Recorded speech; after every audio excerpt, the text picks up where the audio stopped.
আমার আজকে ছুটি লাগবে। কিসের ছুটি? আসলে না, আমার নানি মারা গেছে, তাই আমার ছুটি লাগবে please sir. Oh my god, কি বলো, কবে মারা গিয়েছে? এই তো স্যার সকালে। আচ্ছা ঠিক আছে, তুমি যাও তাহলে। জি স্যার, ধন্যবাদ। বিকেলবেলা। স্নিগ্ধা তুমি? স্যার আপনি? এই তোমার নানি মারা গেছে? আসলে স্যার তোমার নানি মারা গেছে, তাহলে তুমি এখানে কেন? আসলে স্যার আমার বিয়ের কথা চলছে তো, আজকে ছেলে পক্ষ দেখতে আসার কথা, তাই আমি বুঝতে পারছিলাম না কি করব। ছেলে পক্ষ দেখতে আসার কথা মানে? মানে স্যার? আমিও তো মেয়ে দেখতে এসেছি। স্যার তাহলে কি আপনি আমাকে? ছি ছি, কি বলো এসব? না না, এটাই তো মনে হচ্ছে স্যার, আপনাকে তো পাঠিয়েছে আমার সাথে কথা বলার জন্য। তাই বলে আমি আমার স্টুডেন্টকে বিয়ে করবো? আর তোমার কি এখন 18 বছর হয়েছে যে তোমাকে তোমার পরিবার বিয়ে দিয়ে দিচ্ছে? জি স্যার হয়েছে। কি বলো? কলেজের মেয়ের 18 বছর হবে না? তাও তুমি আমার স্টুডেন্ট, তুমি গিয়ে না করে দাও, যাও। আমি কেন করবো? আপনি করেন, আপনি ছেলে মানুষ, মেয়েরা করলে অনেক সমস্যা হয়ে যায়। কিসের সমস্যা? তখন আমার পরিবারের লোকেরা ভাববে যে আমার অন্য কোথাও সম্পর্ক আছে, তাই আমি আপনার সাথে বিয়ে করতে চাই না। তুমি তোমার পরিবারকে বলবে তুমি আমার স্টুডেন্ট। তো আপনি বলুন, আমাকে কেন বলছেন? আমি বললে অনেক সমস্যা, তুমি বলো, যাও। আমি বললেও সমস্যা? আর কিছু এত কথা কেন বলো? যেটা বলছো সেটা করবে, যাও গিয়ে বলো। দেখেন স্যার, আমার কিন্তু এইভাবে কোনো সমস্যা নেই, আমি চাইলেই করতে পারি। ছি, তোমার লজ্জা করছে না? তুমি তোমার স্যারকে বিয়ে করবে? লজ্জা কেন করবে? আর তাছাড়া আপনি তো আমার প্রথম থেকেই ক্রাশ ছিলেন। ছি ছি, তোমার কলেজে কি এসব করার জন্য যাও নাকি? স্যার ভালো তো লাগতেই পারে।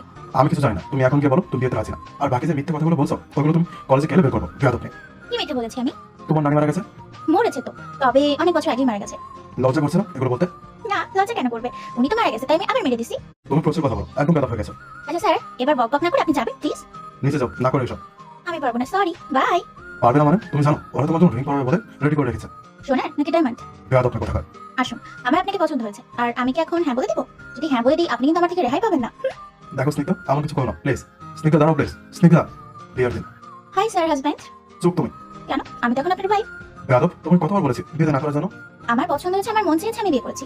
এখন অন্য কারো পছন্দ না হলে সেটা আমার দেখার বিষয় না। তোমাকে আমি কি করবে? এতদিন কলেজে কেন যাওনি? বিয়ে করবো, নতুন বউ হবো, সেই হিসাবে যাইনি। আর তাছাড়া আপনি এখানে থাকলাম, যদি ধরে কিছু করে দেন। কি করবো? ঠিক না? আমার ঠেকা পড়ছে। হতেও তো পারে। আচ্ছা স্যার, আপনি বিয়েতে কেন না বলছিলেন? মানে আপনার কি অন্য কোথাও জব করেছে? চক কর কি আবার? মানে অন্য কোনো মেয়ের সাথে সম্পর্ক না? মানে আপনি যেভাবে বিয়ে না করার জন্য লাফাচ্ছেন, তাই বললাম। না, আমার এসব কিছু নেই। আর বিয়ে না করার জন্য লাফাচ্ছি কারণ তুমি আমার স্টুডেন্ট। তো কি সমস্যা? এখন বউ হয়ে গেলাম, আর তাছাড়া এখন কিছু করার নেই স্যার। তুমি আমাকে এখনো চিনো নি। তোমার যে আমি কি অবস্থা করবো তোমার কল্পনার বাইরে। কি করবেন? কিছুই তো করতে পারবেন না। আজকে কি রাত বলো তো? আজকে বিয়ের রাত। হ্যাঁ, এটাকে কি রাত বলে? বাসর রাত। এখন তোমার কি হবে? কি কি হবে মানে? মিস স্নিগ্ধা, স্টুডেন্ট থেকে বউ হয়েছে এখন, তাও আবার না টিচারে। এবার তোমাকে আমার হাত থেকে কে বাঁচাবে? সমস্যা কি? আপনি এখন আমার হাজবেন্ড, আর এগুলো জায়েজও আছে। নিজের ওয়াইফের সাথে যা মন চাই করতে পারেন, আমার কি? তাই এমন অবস্থা করবো না। করেন, আমিও দেখি কত করতে পারি। বেঁচে থাকবে না কিন্তু একদম। জি স্যার, আপনি আমার স্টুডেন্টকে হাত দিবেন? কেন? একটু আগে তো বলে তুমি আমার ওয়াইফ, যা মন চায় করতে পারবো। হ্যাঁ করবেন। মানে আমি এক্সামটা আগে শেষ করি। কেন এখন কেন একজন চিন্তা করছো?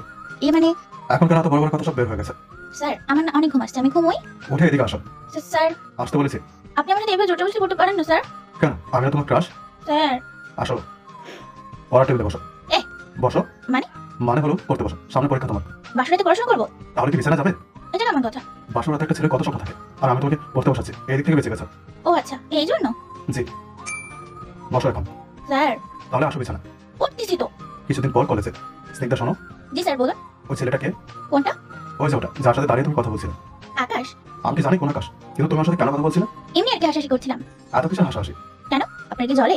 চুপ করো, এত বেশি কথা বলবে না। অতিরিক্ত করছো তুমি এখন সবকিছু নিয়ে। Sorry sir. আজকে বাসায় যাই, তোমার খবর আছে। রাতে বাসা। এই শয়তানি কি? জি। হাই রে, আজকে শেষ। সামনে আসো আমার। So sorry sir. আমার সামনে আসতে বলেছি। আপনার চোখ এভাবে লাল হয়ে আছে কেন স্যার? স্যার না, এখন আমি তোমার হাজবেন্ড। তোমার কিভাবে তো সাহস হয় আমার সামনে অন্য ছেলের সাথে কথা বলতে? সরি, এমনি বলেছিলাম, আর কি। ওকে জানো তুমি ম্যারিড, তাও আমার বউ। জি স্যার জানি। জানে কিভাবে? তাও কথা বলতে আসে, এত সাহস কই থেকে হয়? আর তোমাকে না বলেছে এখন স্যার না বলতে? তোমার কিভাবে সাহস হয় তোমার হাজবেন্ড থাকার পর অন্য ছেলের সাথে কথা বলার? আমি তো শুধুমাত্র। চুপ একদম, আমি কোনো কথা শুনতে চাই না। এত বড় একটা ভুল করেছো, এটা শাস্তি তো তোমাকে পেতেই হবে। শাস্তি মানে কি? তুমি আমার ওয়াইফের অন্য ছেলের সাথে কথা বলবা, এটা আমি মেনে নেবো? এটা হতে পারে না। এখন থেকে এই ভুল যতবারই হবে ততবারই তোমার শাস্তি হবে। কি শাস্তি?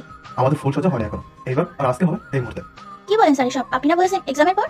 তোমার একজনের গোষ্ঠী গেলে আমি। আসো। স্যার প্লিজ ছেড়ে দেন স্যার।